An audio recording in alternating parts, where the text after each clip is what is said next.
Publicity stunt తప్ప జడశ్రావణ్ గారు ఆరోపించేటువంటి విమర్శల్లో ఎలాంటి పసలేదు అనేది జనసేన చెప్పింది. సార్ ఇప్పుడు పసలేదు అంటే ఒక నాయకుడిగా గుర్తిస్తారు, జనాల్లో పాపులర్ అవుతారు, జనాల్లో ఈ పార్టీ వెళ్ళదనే ఉద్దేశం తప్ప మీరు ఆరోపించే ఆరోపణలు ఎలాంటి పసలేదనేది జన సైనికులు చెప్తారు. మరి పసలేనప్పుడు మీరెందుకు స్పందిస్తున్నారు? ఇప్పుడు పసలేదు, జడశ్రావణ్ కుమార్ గాలి మాటలు మాట్లాడుతున్నాడు, గాల్లో ఆకాశంలో మాటలు మాట్లాడుతున్నాడు, పసలైనప్పుడు మరి మీరెందుకు స్పందించటం వదిలేయండి, స్పందించకండి.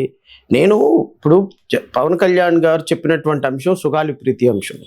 సుగాలి ప్రీతి అంశాన్ని పవన్ కళ్యాణ్ గారు నెత్తినెత్తుకొని పవన్ కళ్యాణ్ గారు నేను మీకు న్యాయం చేస్తాను, ఈ దోషుల్ని నేను శిక్షిస్తాను, ప్రభుత్వం వస్తే మొట్టమొదటి కేసు మీదే చేస్తానని అన్నారు. ప్రభుత్వం వచ్చిన తర్వాత ఏమన్నాడు ఆయన?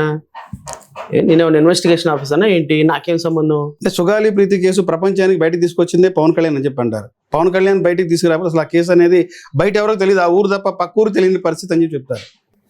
మా వల్లే, మా పార్టీ వల్లే ఈ రోజు సుగాలి ప్రీతి కుటుంబానికి న్యాయం జరిగింది అనేది జనసేన చెప్పుద్ది. మీరే తీసుకోండి ఆ క్రెడిట్. సరే ఓకే, మరి క్లోజ్ కూడా చేయండి మీరే. సిబిఐ విచారణకు ఆదేశించాము, సిబిఐ అని చెప్తారు. 2020లోనే సిబిఐ విచారణకు ఆదేశించారు కదండి, కొత్తగా ఆదేశించేది ఏముంది? ఎస్, పవన్ కళ్యాణ్ వల్ల ఆ ఇష్యూ బయటకు వచ్చింది, పవన్ కళ్యాణ్ వల్లే సుగాలి ప్రీతి అనేటువంటి ఒక పాప అమ్మాయి చచ్చిపోయింది, పవన్ కళ్యాణ్ వల్లే ఆ సుగాలి ప్రీతి అనే పాప ఒక ట్రైబల్ పాపని ప్రపంచానికి తెలిసింది, మీ వల్లే కదా. మరి మీరే న్యాయం చేయండి, ఆ క్రెడిట్ మీరే తీసుకోండి, మాకు అవసరం లేదు, మీరు న్యాయం చేయండి. సిబిఐ ఎంక్వైరీ ఎందుకు? నాకు అవసరం లేదు. సిబిఐ ఎంక్వైరీ ఉపయోగమే ఉంది. సిబిఐ ఎంక్వైరీ వల్ల 2020లో జగన్మోహన్ రెడ్డి ప్రభుత్వం సిబిఐ ఎంక్వైరీ వేయలేదా? ఏం ఒరిగింది? నిందితులు ప్రశాంతంగా హ్యాపీగా తిరుగుతున్నారు.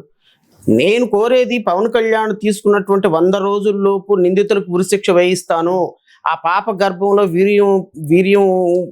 గర్భం నిండా వీర్యం ఉంది, దానికి ఎవరు కారణమో నేను కనిపెడతానన్నాడు కాబట్టి కనిపెట్టమంటున్నాను నేను.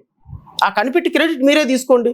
జనసేనలో పెద్ద కార్యాలయంలో పెద్ద పోస్టర్ వేయించుకోండి, సుగాలి ప్రీతి కుటుంబానికి న్యాయం చేసినటువంటి జనసేన అని, భావి భారత అభినవ దాన్ని ఏమంటారు సనాతన ధర్మాధికారి వేసుకోండి, ఒక పెద్ద పోస్టర్ వేయండి. శ్రీకృష్ణదేవరాయ బిరుదు కూడా ఇచ్చారు. శ్రీకృష్ణదేవరాయ, అభినవ శ్రీకృష్ణదేవరాయని బిరుదు ఇచ్చారు, వేసుకోండి మీరు. అభినవ నవరస నటన సార్వభౌమ ఆయన ఎన్టీ రామారావు కాదు, మీరే అనుకోండి, మీరే చేసుకోండి, ఆ క్రెడిట్ మీరే తీసుకోండి, న్యాయం చేయండి. న్యాయం చేయలేదు కాబట్టి నువ్వు ఆ కేసుని రిప్రజెంట్ చేసావు, ఆ కేసుని బయటకు తీసుకొచ్చిన వ్యక్తిగా మేము అడుగుతాం.